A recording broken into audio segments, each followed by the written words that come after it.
Hola, ¿qué tal? Buenas noches. Les saluda su amigo Elías Huerta Psijas y les doy la más cordial bienvenida a una sesión más de nuestra entrevista semanal vía Zoom, ahora por esta modalidad digital que nos ha impuesto la pandemia.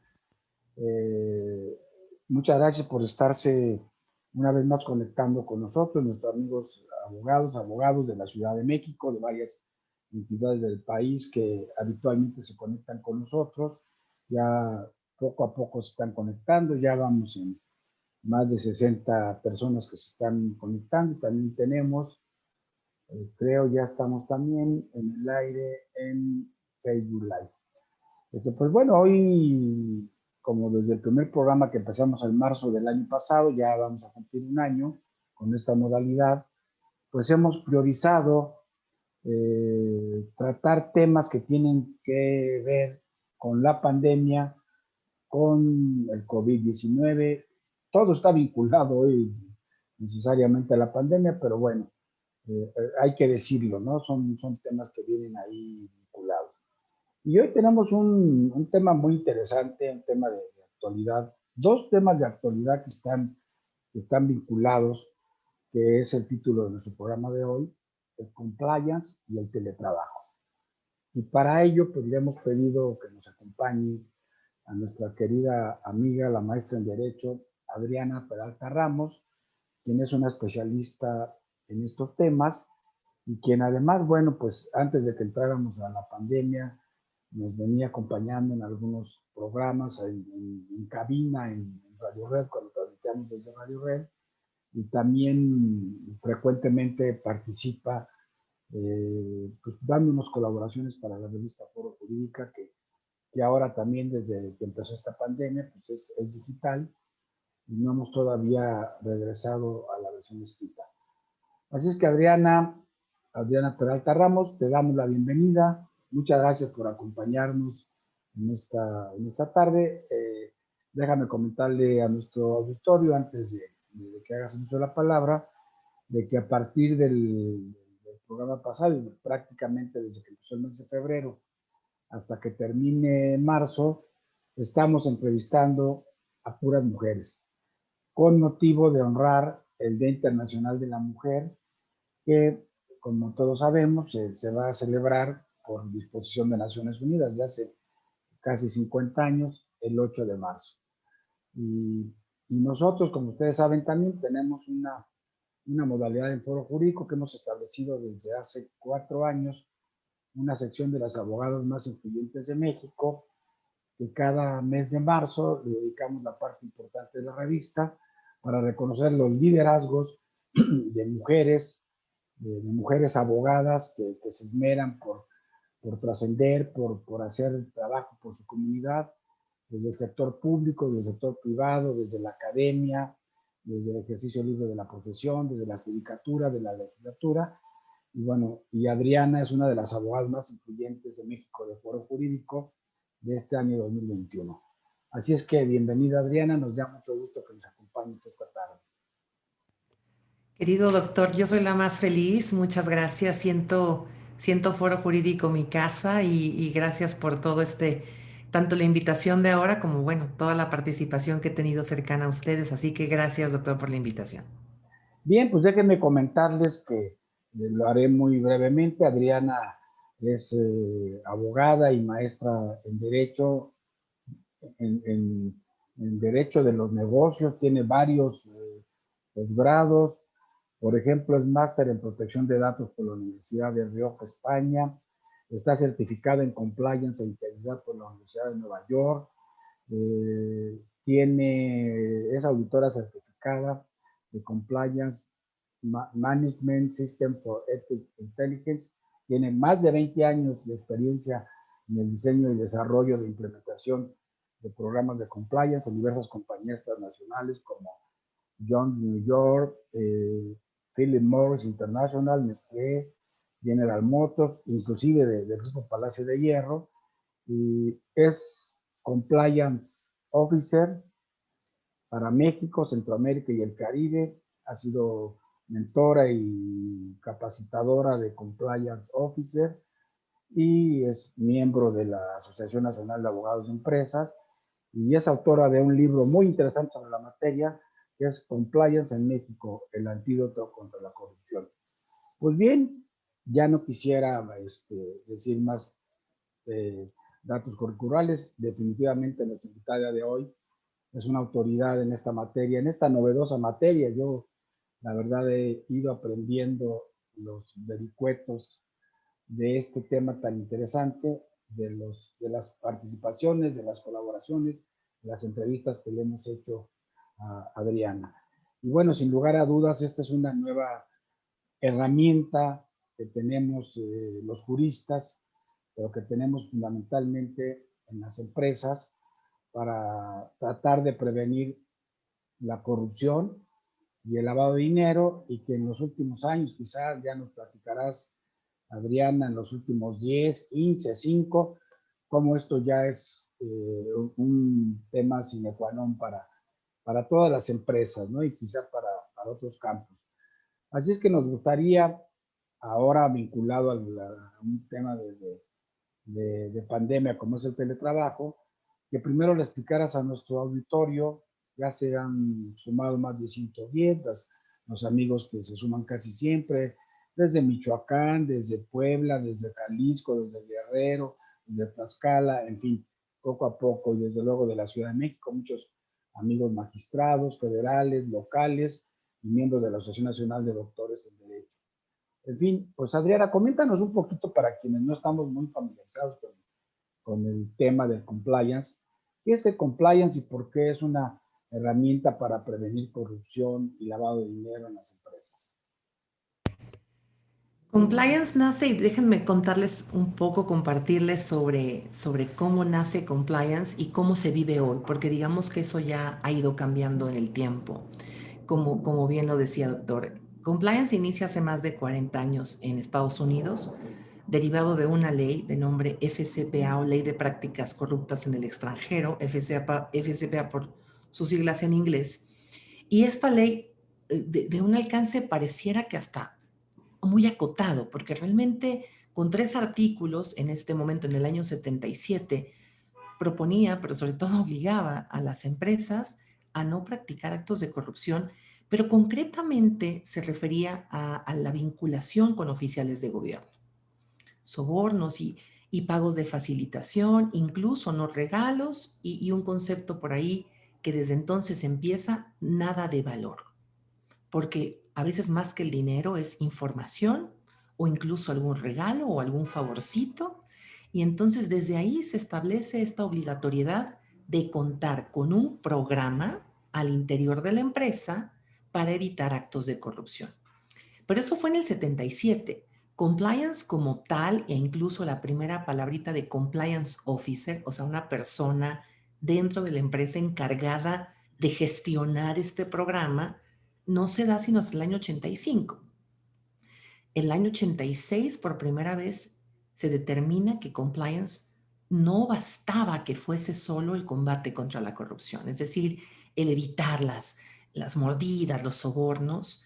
Y digo no bastaba porque no solo era un control lo necesario, es decir, esta parte de obligatoriedad y que sobre todo nosotros los abogados lo vinculamos con todo lo que tiene que ver con cláusulas, contratos, controles y estos disclaimers. Y no, en el 86 entonces por primera vez se dice algo que me encantaría compartirles a todos. Y son 3 conceptos que propone Peter Drucker, un escritor de liderazgo, junto con equipos jurídicos en ese momento. Y dice, compliance tendría que ser 3 cosas, 3 elementos. El saber qué tienes que hacer, es decir, correcto de lo incorrecto, diferenciar. 2, saber hacerlo, es decir, llevarlo al trabajo. Vamos a pensar que hablemos de un conflicto de interés, que es un evento bajo el cual nos pone en alto riesgo la materialización de un impacto de corrupción. Entonces, identificar el conflicto de interés es saber. Saber hacer es que no solo lo identifiques, sino que lo reportes. Y el tercer elemento que en ese momento se propone es el ser. ¿Qué significa? Que seas íntegro. Entonces, compliance sigue avanzando en el tiempo y vuelve de ser un control legal y quizás avanza más bien a ser una cultura de integridad.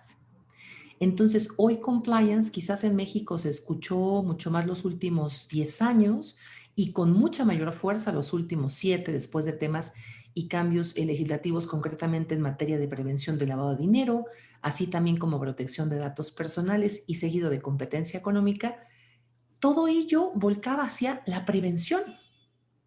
Es que hay que prevenir, es que hay que entrenar a nuestra gente, porque no basta que tengamos una política por ahí publicada en el pasillo o en la intranet de nuestra compañía, sino que tenemos que capacitar a la gente. La gente tiene que saber qué esperamos de ellos. Y este conjunto de acciones es hoy compliance. De tal suerte que actualmente, doctor, y les comparto a la audiencia, ya empezamos a escuchar el compliance laboral, compliance fiscal, compliance penal y otros más. Significa que esta materia de la prevención puede tener una óptica de diferentes marcos jurídicos de un alcance distinto, pero finalmente compliance se entiende hoy como un sistema de gestión, es decir, actividades concatenadas que permiten al colaborador, proveedor y grupos de interés a saber lo correcto, a saber hacerlo, pero sobre todo a hacer integridad. Este sistema de gestión nos debe llevar a la conformación de una nueva cultura de integridad en los negocios. Ahora tenemos una, bueno, no sé si esto surge en España, si no mal entiendo, quizá en países europeos, y, y era un poco una herramienta de ética, ¿no? Pero hoy es obligatorio legalmente y tengo entendido que una reforma, pues no hace mucho al Código Penal en México, también le da ya pues vigencia a esta figura de compliance para que todos lo tengamos, ¿no? Como officers. Antes era si querías o no, ahora es necesario. ¿Es así o no? Es correcto. Antes más bien era como aplicación extraterritorial para estas organizaciones, compañías norteamericanas que tenían afiliadas en México, oficinas en México, bueno, resultaba un tema por tema extraterritorial. Pero ahora justo por el debido control que tiene que ver con todo este cambio en el contexto penal, seguido también de la Ley General de Responsabilidades Administrativas en su artículo 25, que ya establece el contar con una política de integridad. Y si nos faltaba todavía algo, tenemos el TEMEC también, capítulo 27 ya habla de compliance. Entonces ya es un tema obligatorio, ya no es un accesorio y debo contarles que hace unos años en algún grupo de buenos colegas, me acuerdo que empezábamos a hablar de compliance y alguien me dijo, Adriana, suena como recursos humanos. Digo, todo bien, pero no me suena muy legal. Bueno, pues tenemos pocas herramientas, doctor, para decirle, no, es que es un tema que es necesario, que es obligatorio, porque no teníamos tantas herramientas. Y ahora, vaya que afortunadamente cada vez hay más foros. Y por otro lado, insisto, si nos faltaba todavía, la Comisión Nacional Bancaria y de Valores también ya certifica a los oficiales de cumplimiento de cara bueno, una figura que debe estar dentro de la organización apoyando en el acompañamiento y cumplimiento de la prevención del lavado de dinero. Entonces, compliance llegó hace un tiempo, se quedó y hoy es una obligación. Así es que pues yo celebro que podamos conversar sobre el tema y también que haya tanto interés porque lo he visto. Ahora, antes de entrar ya a esta modalidad de teletrabajo y a la reforma también que involucra este tema con la materia laboral, con la materia vinculada a la pandemia, yo recuerdo que durante muchos años era un problema eh, vincular la responsabilidad penal a las empresas, ¿no? Entonces, había mucha impunidad porque, bueno, pues, no querían involucrar al accionista mayoritario, al administrador único, y siempre se quedaba en el aire. Y a partir de la reforma del Código Penal, que se mete ya en la responsabilidad penal de las personas jurídicas, pues de repente el compliance también va teniendo un sentido más efectivo, ¿no? Porque ahora sí, si no te preocupas porque no se cometan delitos por parte de tus empleados o de tus directivos, de tus consejeros, pues alguien tiene una responsabilidad penal y generalmente va el directivo que está a la cabeza de la empresa.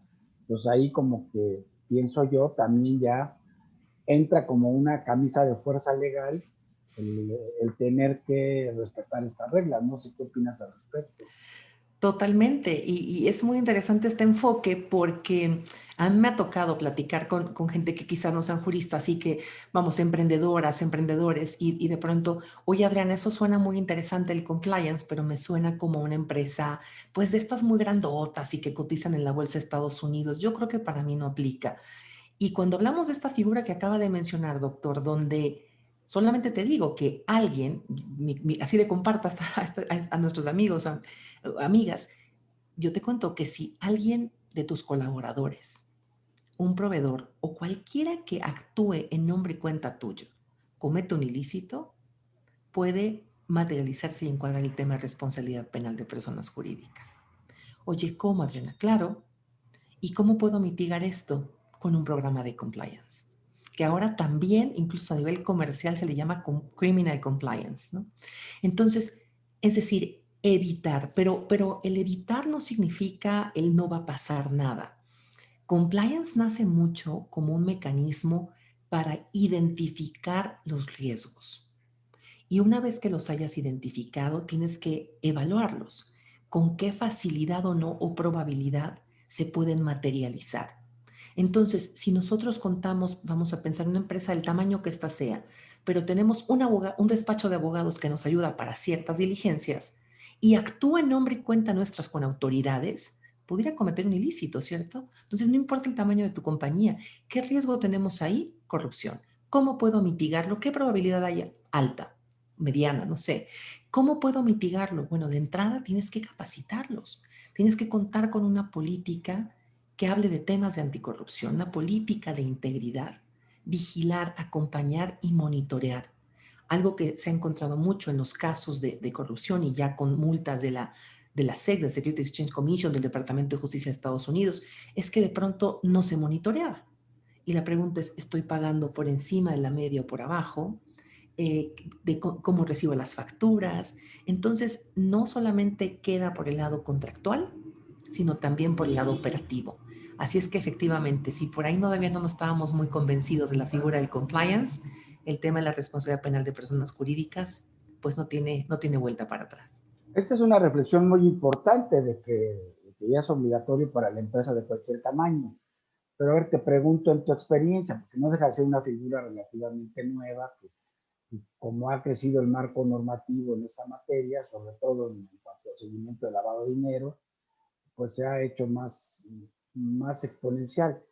Pero, por ejemplo, un oficial de compliance en una empresa de mediano tamaño, tiene otras funciones y de pasadita hace las funciones del officer compliance, o tiene que estar de tiempo completo dedicado, estar vigilando que se cumplan con toda la normatividad, la legalidad, las reglas internas. ¿Cómo es esto? El ideal sería que el puesto esté dedicado completamente a esta función, porque, bueno, si también se dedica a otra función como, vamos a pensar, algo un poco alejado como ventas o esto, probablemente pueda descuidar este tema del control. Sin embargo, bueno, se entiende que hay organizaciones que de poco en poco van creciendo, van conformando su estructura y que tampoco poseen probablemente el capital para contratar una posición de estas. En mi experiencia, yo les debo contar que ya me ha tocado, y esto estamos haciéndolo mi equipo y yo, implementando programas de compliance para pymes. Y es maravilloso porque justo el salto para que una pyme pueda entrar como estas grandes ligas, en gran medida también tiene que ver con compliance. Hoy, más que nunca, las grandes organizaciones exigen contar con un programa de compliance. Incluso yo lo digo a veces un poco hasta en chiste, pero el despacho, todos los despachos debemos contar con un programa de compliance. Las empresas ya te lo piden. Oye, acredítame que tienes, acredítame, o sea, no solamente mándame la copia, acredítame que capacitas a tu gente. Entonces, pues sí, aunque se toque ser en una pyme, una empresa pequeña, pues puede ser que quizás la misma persona que lleva recursos humanos lleve compliance, se entiende, creo que tampoco sería tan grave, más bien lo grave es que no exista. Entonces, de cada vez vemos más hambre por aprender esta profesión y doctor, me ha tocado ver ahora en diferentes facultades que ya se empieza a instituir también la clase de compliance, ya se empieza a hablar de esta materia y con lo cual pues es maravilloso porque entonces se vislumbran nuevas generaciones también de oficiales de cumplimiento. Bueno, ya nos pusiste las bases muy, digamos, claras de qué significa este de compliance. Ahora, entremos a la materia del tema aterrizado de la entrevista, que es el compliance en el teletrabajo, porque pues sí, el teletrabajo, no sé si es lo mismo hablar de home office o es diferente, pues es un tema al que nos hemos venido acostumbrando todos, de cualquier naturaleza, despachos jurídicos, restaurantes, muchas actividades económicas, en esta época de la pandemia, ¿no? Fundamentalmente, y parece que ya esto del teletrabajo llegó para quedarse, ¿no? Pues bueno, es muy importante el tema del compliance vinculado al teletrabajo. Platícanos ahora este lado no penal del compliance y el teletrabajo. ¿Qué significa? ¿Dónde está?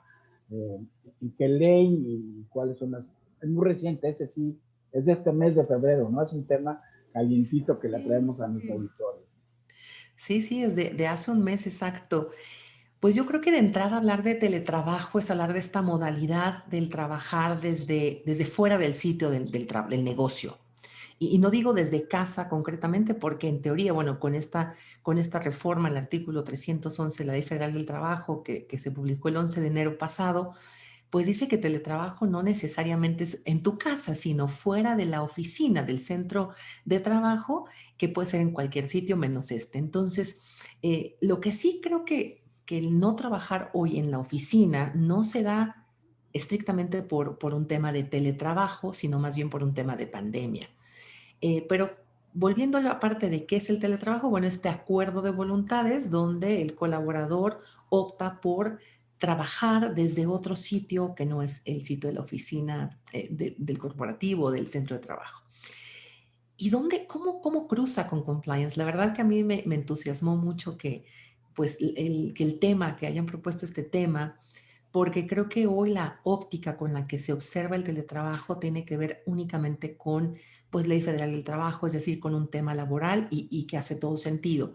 Pero, ¿qué pasa con los cómo?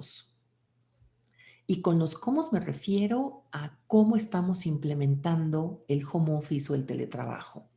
¿Qué estamos haciendo hoy para, insisto, más allá del tema pandemia, ¿no? Como toda esta figura? En marzo del 2020, y aquí fue más bien, y permítanme, voy a leer porque si no se me olvida, el Constitute Intelligence Unit de Londres, evalúan concretamente en México qué frecuencia y sobre todo qué porcentaje de nuestras empresas se encontraban aptas para trabajar desde casa.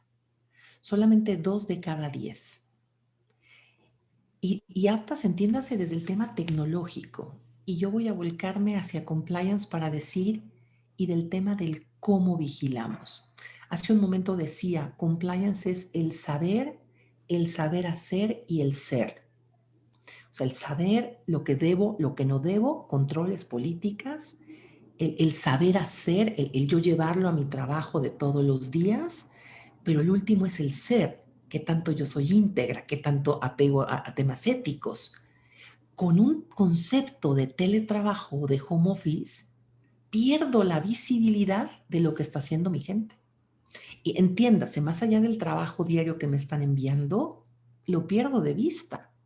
Y entonces, si nos volcamos un poco al sistema de gestión de compliance, dice que el primer punto es analizar riesgos. ¿Qué riesgos tengo de que trabaje alguien en casa? Si me vuelco un poco a la Ley Federal del Trabajo, con esta reforma, el patrón tiene que entregarle todas las herramientas al empleado, al colaborador, tanto tecnológicas como de tecnología, seguridad de la información, así también como el pago proporcional y el pago total de luz, internet. Entonces, primero hay que partir con qué debe contar mi colaborador y después cómo habilito para que de forma efectiva y eficiente siga dando el desempeño que yo estoy buscando en este puesto de trabajo. Así que hablar de la integridad en teletrabajo es un reto todavía mucho mayor. Ahí es donde vemos el compliance en el home office. Oye, Adriana, ¿y esta reforma, estas modalidades que estás platicando, recientes, ya Sí. están en vigor? ¿Ya los patrones debemos de cumplirlas? Ya entró en vigor el día siguiente de su publicación, del 11 de enero del 2021, y bueno, al final del día establece, y también se adiciona el capítulo 12 bis, con 11 artículos donde establece toda esta parte de se tiene que pagar y las herramientas de trabajo. Pero insisto, el teletrabajo, a diferencia del home office que estamos haciendo la mayoría por temas de pandemia, el teletrabajo es una opción que se da entre las dos partes, que deben acordarla para poder trabajar desde un sitio distinto a la oficina, que creo que hoy no es tan voluntario. Entonces, quizás por eso no veo, desde mi óptica, no veo que estemos en el supuesto o no en todos los casos. Probablemente ya algunas empresas ya estén en teletrabajo, es decir, que ya hayan discutido y digan, bueno, creo que no hay problema en que trabajes desde Veracruz, aunque la oficina sea en la Ciudad de México, porque justo sucedió mucho, gente que salió de la Ciudad de México a trabajar en otros lados.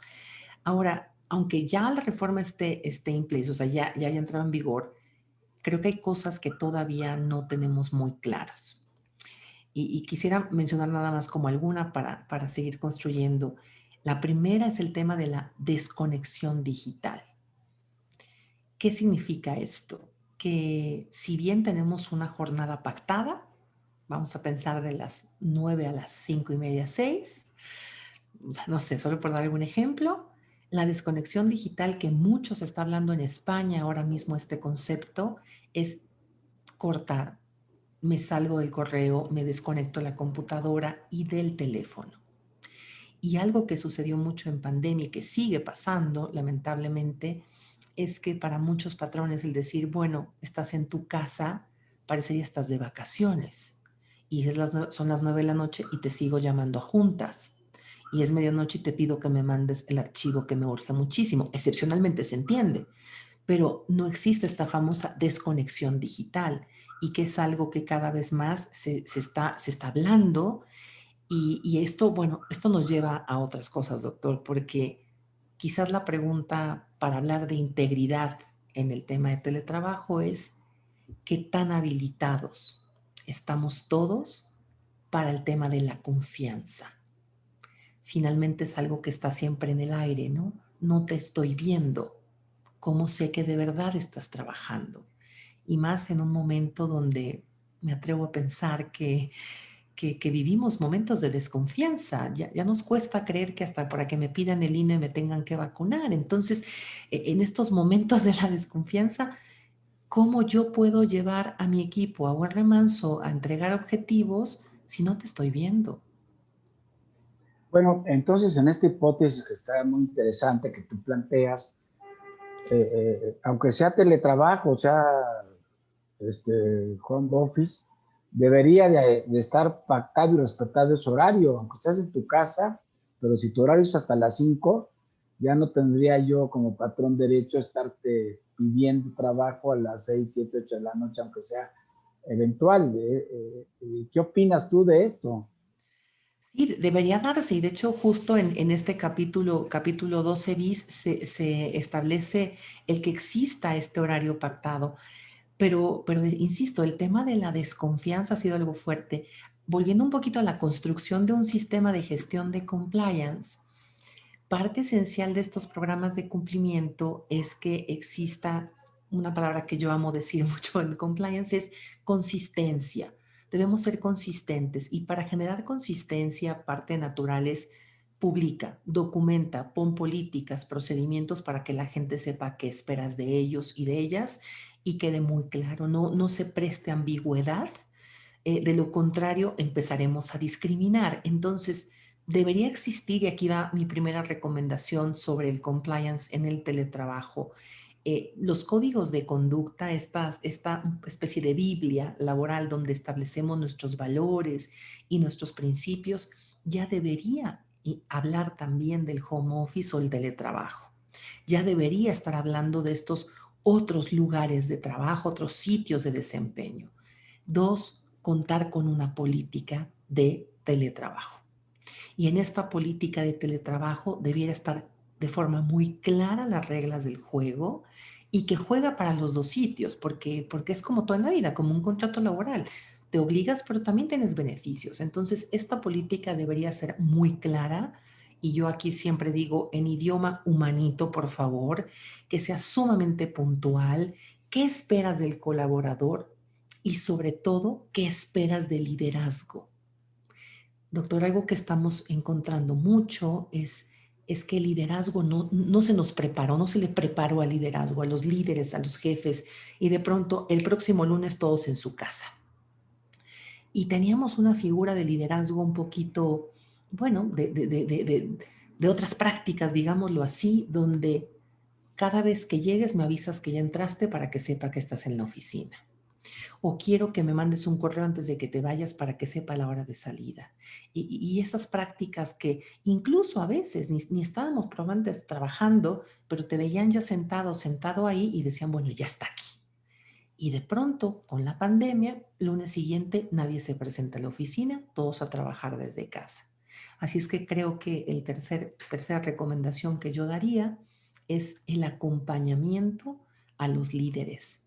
Cómo los estamos preparando para que sepan monitorear, que también la misma ley lo establece, y un concepto que la misma legislación también ya cita, el tema del derecho a la intimidad. Creo que eso se presta para otro tema de discusión, pero este derecho a la intimidad. Algunas organizaciones ya están queriendo poner videos, o sea, cámaras de video, para que observen cuando llega el godín y se sienta en la computadora. Entonces, el derecho a la intimidad, hasta dónde yo puedo entrar, otras organizaciones han pedido geolocalización activada, doctor, para saber dónde está el empleado. Entonces, pues bueno, hacia allá va esto. Oye, Adriana, nos pregunta aquí Octavio García Ramírez, bueno, te pregunta a ti sobre cómo ves tú, qué opinas del compliance aplicado al sector público. Yo ampliaría la pregunta. Y el teletrabajo también de la mano en el sector público, porque definitivamente pues también ahí estamos, sobre todo en el sector justicia, ¿verdad? Estamos teniendo lo poquito que tenemos de impartición de justicia, pues son reuniones de los tribunales locales y federales colegiadas a distancia, ¿no? ¿Sería lo mismo home office que teletrabajo o verías alguna diferencia? Creo que le vería un poquito la diferencia porque el home office se entiende que es como en casa, ¿no? Y el teletrabajo se entiende que es en cualquier otro sitio que no sea la oficina. Entonces, a lo mejor teletrabajo es en la playa. Claro, claro. Entonces es un poquito, bueno, para efectos creo que le decimos un poco igual. Yo creo que, bueno, por lo que hace un programa de compliance bueno, esta parte tanto en nuestro estado, en gobierno y tal, creo que todavía hay un camino importante por cruzar. Creo que hay grandes esfuerzos también, hay grandes esfuerzos que se han hecho, no solo en este sexenio, en el anterior, lo pude conocer y constatar en algunas entidades que ya se hablaba con soltura del tema de compliance, quizás como cumplimiento normativo, pero ya se hablaba del concepto. Yo creo que todavía nos falta. Sin embargo, por lo que hace la iniciativa privada, pensaría que no debiésemos condicionar el que el Estado lo tenga para que nosotros lo hagamos. Al final, el tener un programa de compliance hace que el único beneficiado, pues, o beneficiados sean los socios y los colaboradores. La realidad es que yo creo en compliance porque lo he visto, porque he vivido en organizaciones que tienen un compliance y la realidad es que te deja trabajar con mucha más soltura. Ahora nada menos vemos cada vez pues con mayor facilidad y accesibilidad el tema de la denuncia pública por temas como acoso, violación, abuso, sobre todo contra la mujer. Y esto es un mecanismo que existe en un programa de compliance donde pones a la disponibilidad de las empleadas y empleados un mecanismo para reportar. Entiéndase que está prohibido, pero que si se llega a dar el caso, el supuesto, ellos y ellas sepan cómo reportar y por ende tú como empresa te obligas a atenderlo, a implementar sanciones o ir hasta la autoridad, dependiendo el caso. Entonces, cuando se cuenta con un programa de compliance, la gente va solo a trabajar, no tiene por qué preocuparse por y sacaré el video en el Face o dónde hago la denuncia. No, no, aquí la tienes. Aquí hay forma de hacerlo porque no debería pasar. Pero si pasa, quiero que sepas cómo lo debes hacer y sobre todo a qué me voy a hacer también yo responsable. Entonces, creo que por ese lado nos falta y pues bueno, yo deseo que con tanto ruido que se hace sobre el compliance, se hable más que de la obligatoriedad, del beneficio. Al mexicano no nos encanta que nos digas a fuerza. No, no es a fuerza, es que nos conviene, más allá de que también hay obligatoriedad, ¿no? Claro.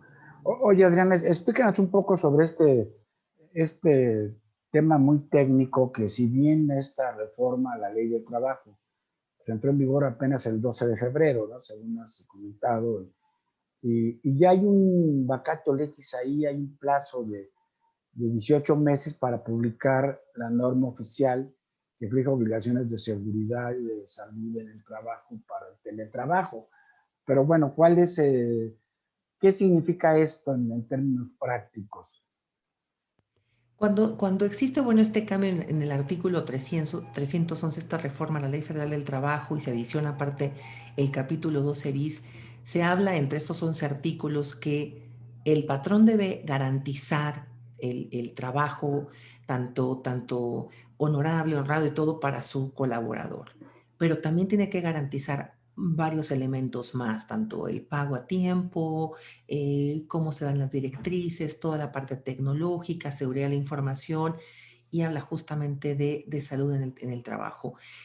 Hace esto un tema muy complicado y yo creo que ahí es donde también nuestros legisladores se quedaron un poco en espera y corte hacia donde sigue, porque donde el patrón tiene que garantizar que el sitio de trabajo donde se está desempeñando es seguro para el colaborador. Y entonces hablamos de un concepto muy complicado, doctor, porque decíamos, no es home office, o sea, no está en su casa probablemente. A lo mejor está en otro sitio, es teletrabajo. Entonces, garantizar que aparte del sitio donde se encuentre sea seguro, por ahí también se habla ya de ergonomía. Y entonces, ¿qué vas a enviar? Algunas empresas cuando inició todo esto hacia marzo 2020, quizás un poco después, un par de meses después, varias ya en la Ciudad de México empezaron a enviar pues tanto sillas, monitores a casa de los colaboradores a efecto de poder garantizar la salud y en términos de ergonomía. Pero no todas las compañías están ahí todavía y sobre todo creo que es muy complicado el saber dónde va a estar. Entonces, a eso refiere estos 18 meses donde también el patrón tendrá que garantizar que de donde esté desempeñándose su colaborador se encuentre en términos de ergonomía, salud ocupacional y otra vez en la desconexión digital, los tiempos y la jornada. Y por último diría yo, y el seguimiento en términos de objetivos. Yo creo que, insisto, todo esto de la pandemia pues nos mandó a casa. El reto importante vendrá ahora en la revisión de la viabilidad. ¿Qué tan efectivo resultó trabajar desde casa o no? Más allá de la pandemia, insisto, el tema del teletrabajo, ¿qué tan efectivo resultó? ¿No? Muchas organizaciones, y yo lo veo con clientes nuestros que han dicho, no vamos a volver, ¿eh? O volveremos una vez cada 2 semanas para una junta presencial cuando esto se dé, pero si no, la verdad, es más, teníamos 5 pisos, nada más nos quedamos con uno. Ha habido grandes cambios. A eso se refiere esta reforma, doctor. Y sobre todo, bueno, creo que también nos habla de reglas claras. Y por otro, insisto, conceptos que todavía nos quedan por ahí volando, como el derecho a la intimidad, incluso también como el tema del pago. ¿Qué porcentaje tendrá que pagar el patrón de Internet si el colaborador probablemente lo utilice para sus hijos y para Netflix? Entonces, ¿qué porcentaje va a tener que pagar el patrón, la luz? Creo que todavía viene un tiempo donde tendremos que reajustarnos y finalmente, pues que existe la posibilidad de que el colaborador le solicite al patrón, pues decir, yo me quedo a trabajar desde casa. Creo que todavía no estamos por ahí. Oye, Adriana, te preguntan aquí Amador Escobedo sobre si existe alguna certificación en el tema de compliance. Yo leí tu semblanza y pues tú tienes una certificación internacional de Officer o Compliance Officer. ¿Qué nos podrás comentar sobre la certificación de compliance? ¿En qué vamos con eso? ¿Quién la hace? Sí, bueno, sí existe una que tiene que ver con la prevención del lavado de dinero en concreto, que le emite la CNBV, la Comisión Nacional Bancaria y de Valores, y le llama oficial de cumplimiento, pero insisto, es la materia de PLD, de prevención de dinero. La certificación como oficial de cumplimiento se da actualmente por dos universidades en Estados Unidos, la de Fordham y la Universidad de NYU en Nueva York. Por ahí hay algunos otros entidades también académicas que ya ofrecen posgrados, algunos otros maestría incluso sobre compliance. En México también ya hay maestría de anticorrupción. Yo creo que como esa certificación fuera de estas dos escuelas que mencioné antes, no conozco otra. Quizás mi recomendación para quien quiera entrar como en este mundo del compliance, yo les recomendaría que inicien con las normas internacionales, la hoy todavía ISO 37001 y la ISO 19600. La primera sí te puede certificar como auditor incluso, es decir, que verificas y que tienes la potestad de constatar que existe un programa de compliance.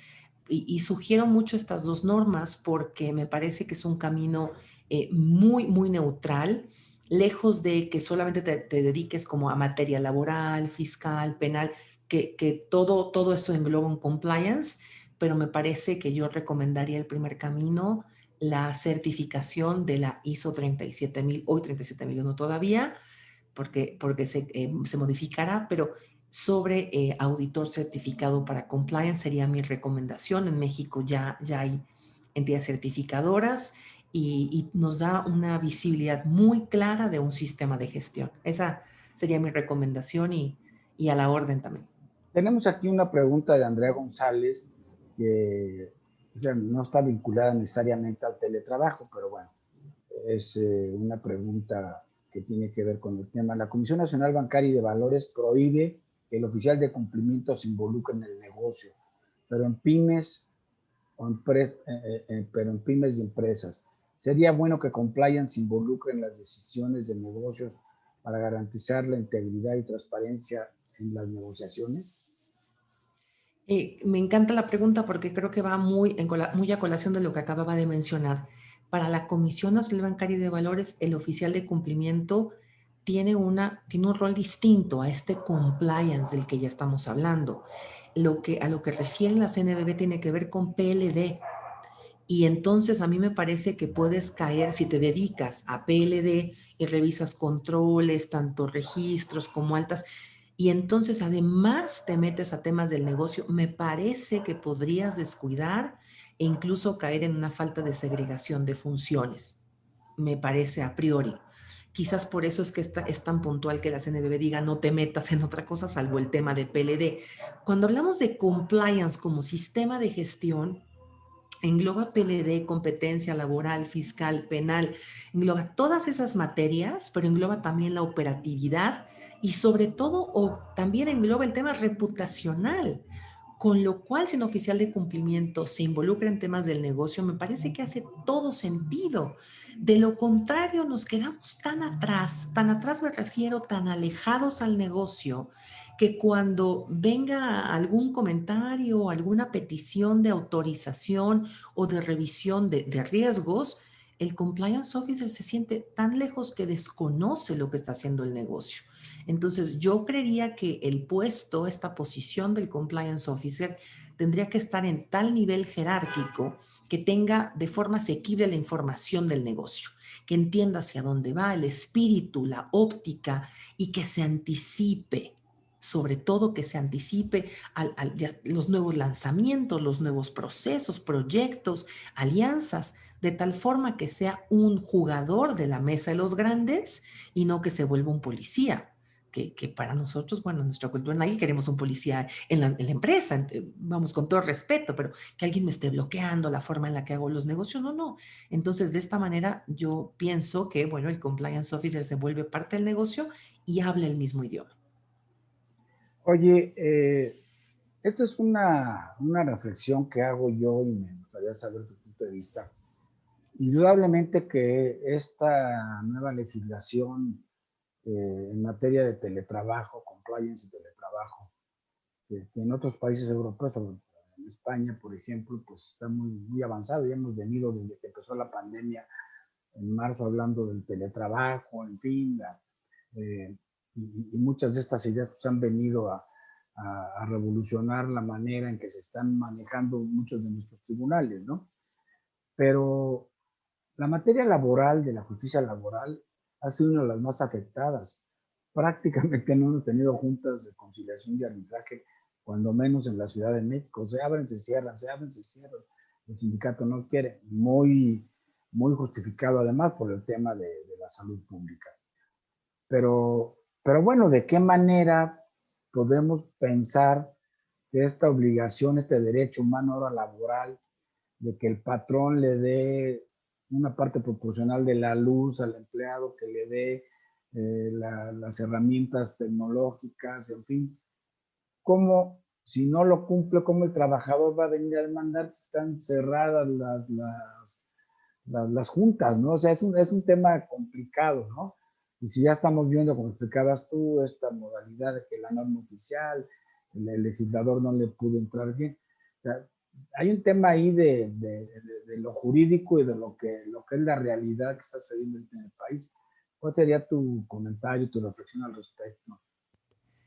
Hace poquito leía, doctor, y a todos los que nos acompañan esta noche, que nos encontramos en la era VUCA, VUCA con V, y porque por lo que significa cada letra es la época volátil, la U es de incierto en inglés, la C es de complejo y la A es de ambiguo. Nos encontramos en un momento que creo que nadie sabemos que sigue en realidad. En esta volatilidad donde todo está cambiando a una velocidad que nos gana, aparte surge esto de la pandemia en un momento en el que estamos hiperconectados, tanto por las redes sociales como porque también hemos perdido la paciencia a la evolución de los procesos. Esto que hablamos ahora de este vacatio legis de 18 meses para el tema de salud, nos parecía tan lejos. Justo en esto que leía del tema buca, decían que lo escribe Simon Sinek y dice que antes se les recomendaba a los empresarios y empresarias hacer una estrategia de negocios cada 5 años, porque era algo sensato, 5 años. Ahora un año se ve tan lejos. Yo creo que sí, efectivamente, por un lado tenemos estas reformas al teletrabajo, pero sin autoridades, pero sin claridad. Insisto, hasta términos que cuando uno lee esta reforma dicen, ¿es en serio? O sea, me estás hablando del derecho a la intimidad y ¿dónde se define? O sea, porque hablando de compliance hablamos también de respeto, de integridad y de ética en el trabajo. Y cuando un patrón le pide a su gente, por favor, actívame geolocalización para saber a dónde te estás moviendo en el día, ¿dónde empieza el derecho a la intimidad? ¿Dónde termina? Y diría yo, y aparte vas a tener un policía cibernético o cibernáutico, perdón, en tu empresa para que evalúe a dónde se mueve esta persona. ¿O cómo vas a hacer perfecta esta norma? O sea, estableces, les pides la geolocalización, pero ¿quién lo va a validar? Y luego, ¿cómo lo vas a sancionar? Entonces, yo creo que en esta época buca que he mencionado, pues es verdad, nos gana una cosa y otra está muy atrás. Yo creo que es época de mucha paciencia y confianza. La realidad es que todo se va reconstruyendo, doctor, yo creo que de tanto en tanto, y nosotros nos está pasando todo de frente con una inmensa velocidad. Oye, no, te pregunto, ya estamos entrando en la recta final del programa, ha sido muy interesante, muchas preguntas Ya se y estamos acabó. aquí aprendiendo, pues sí, ya casi, ya tendremos que hacer otro más adelantito. Sí, doctor, cuando Ramón guste. Aceves dice que si hay compliance en materia de justicia alternativa, presencial o en línea? ¿Cómo aplicar esta herramienta a esta otra herramienta de justicia rápida, ¿no? Qué gran pregunta, nunca me la habían hecho en la vida. Yo creo que voy a hablar un poco a priori. Todo lo que tiene que ver con información y tecnología en los programas de compliance siempre se considera como parte toral por varias razones. Primero, por la vulneración. Segundo, por el tema de datos que van y vienen. Y tercero, también por un no derecho al olvido.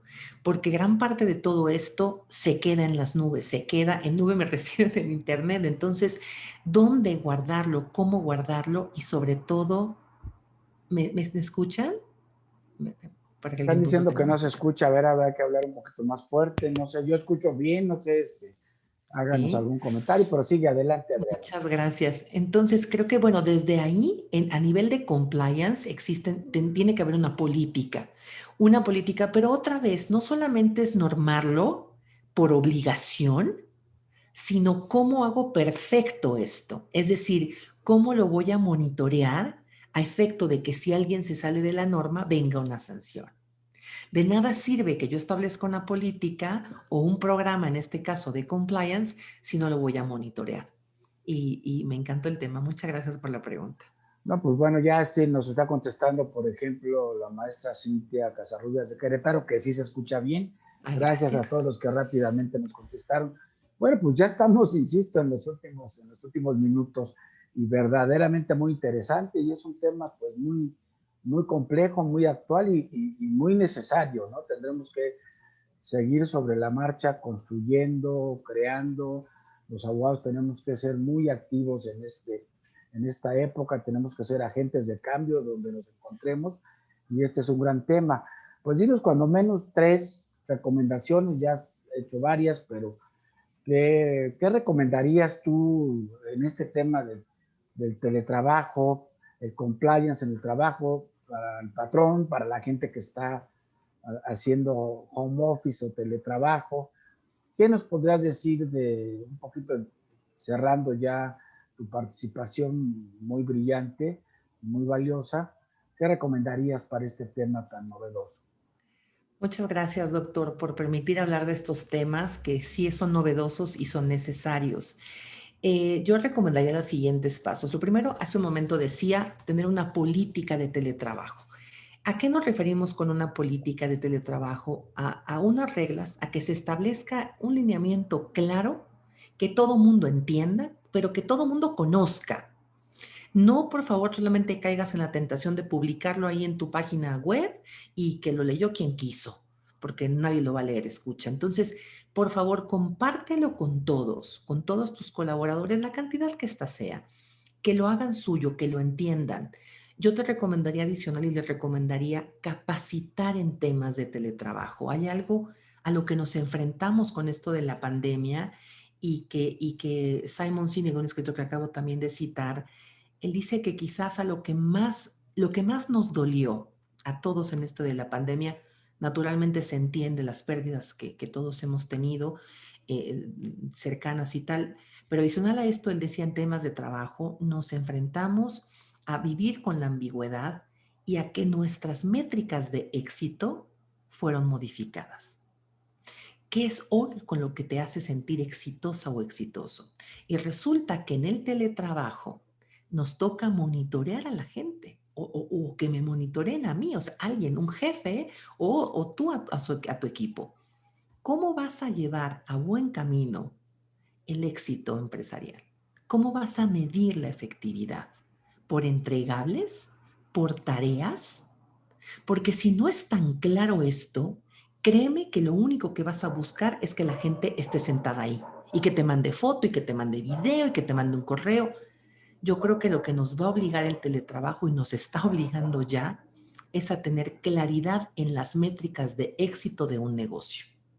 Yo seré exitoso en mi negocio siempre y cuando se cumplan tales indicadores. Lo que no podemos medir, no podemos mejorar.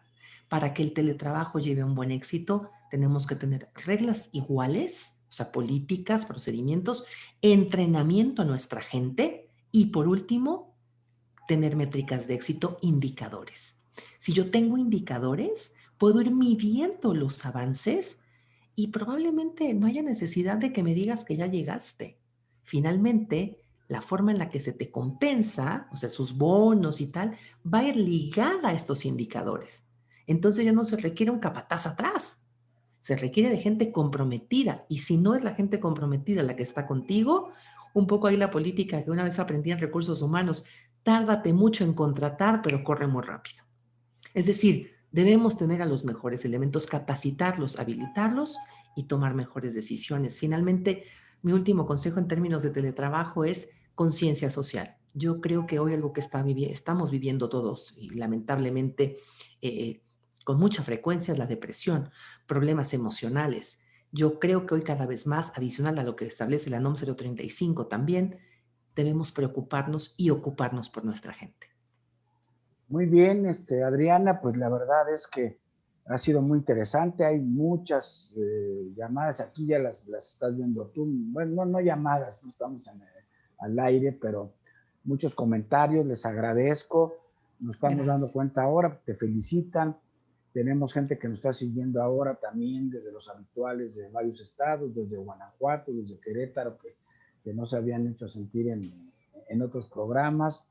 En fin, y el magistrado Humberto Hernández Fonseca te manda a felicitar, muy Muchas interesante, gracias, magistro. muy clara la voz y es un tema, dice, muy complejo. Yo te voy a invitar a que desde la perspectiva legal, pues apenas no tenemos ni 15 días que entró en vigor, vamos a ver cómo se va manejando este tema y en un par de meses dale seguimiento para que hagamos un nuevo programa con las modalidades, con lo que se está dando. De hecho, prácticamente apenas el próximo lunes es cuando regresaremos casi en todo el país a la justicia normal, que ha estado muy detenida, porque van a abrir ya los tribunales, cuando menos en la Ciudad de México, en el Estado de México, aunque han estado siempre abiertos para los casos graves, los casos penales, los casos familiares, pero bueno, la verdad es que hemos tenido un déficit ahí en esa materia, ¿no? Así es que, bueno, ya una pregunta rápida, porque luego dicen que no te pasamos muchas preguntas. Y si el superior jerárquico se la pasa mandando trabajo, llamándole durante todo el transcurso del día al trabajador, ¿qué tiene que hacer? Cortar su teléfono, apagar la computadora. Desconexión digital, desconexión digital. Por favor, pide que exista esta política de teletrabajo. Tiene que haber claridad en las normas, pero también yo te invitaría un poco, vamos, en la medida de lo posible, unos días de paciencia. Creo que todos vamos aprendiendo esto en el camino y lamentablemente no es tan sencillo tomar decisiones de un momento a otro y nada, creo que sí, pugnaría por esta desconexión digital cuanto antes. Adriana, pues muchas gracias por tu Ah, participación, muy interesante, muy clara, muy sencilla. A veces a los abogados nos cuesta trabajo expresar nuestras ideas de manera tan clara y tú lo has hecho en verdad brillantemente. Te agradezco mucho y bueno, pues también le agradezco a todo el auditorio, más de 160 personas que estuvieron conectadas hoy. Muchas gracias por seguirnos teniendo confianza, les seguiremos trayendo este tipo de temas que son de mucha coyuntura, de mucha actualidad. Y desde luego que reitero lo que dije al principio, para los que no se habían conectado, como un homenaje a nuestras juristas lideresas en tantos temas, este mes de febrero y de marzo, para festejar junto con la ONU el Día Internacional de la Mujer, el 8 de marzo, tendremos puras entrevistas con talentosas y brillantes abogadas como mujeres, como la maestra Adriana Peralta Ramos. Gracias, Adriana. Y no me muchas resta más que gracias, invitar doctor. a todo nuestro auditorio, también agradecerles a los que nos siguieron por Facebook Live, eh, decirles que ya pueden consultar la revista Foro Jurídico de este mes de febrero, la revista digital, en www.forojurídico.mx de manera gratuita. Mientras tengamos este problema de la pandemia y de que no podemos distribuir, publicar de manera física, pues tendremos a su disposición en este correo la revista de cada mes. Es un gran esfuerzo que hace el equipo de Foro Jurídico, precisamente en home office o en teletrabajo, ¿no? Tenemos que estar aprendiendo de esta modalidad. Y a la hora que decías tú, bueno, pues sí, yo hacía una reflexión hace unos meses por teléfono con mis colaboradores, que ya no sé ni cómo son, que me manden una foto porque tengo un año de que no los veo en la oficina, ¿no? Pero bueno, ahí tienen a su disposición la revista Foro Jurídico. Reitero, muchas gracias a todos. Gracias, Adriana, y Gracias, doctor. felicidades. Buenas noches, se despide su amigo Elías Huerta y nos vemos el próximo jueves a partir de las 7 de la tarde noche. Buenas noches. Buenas noches, gracias.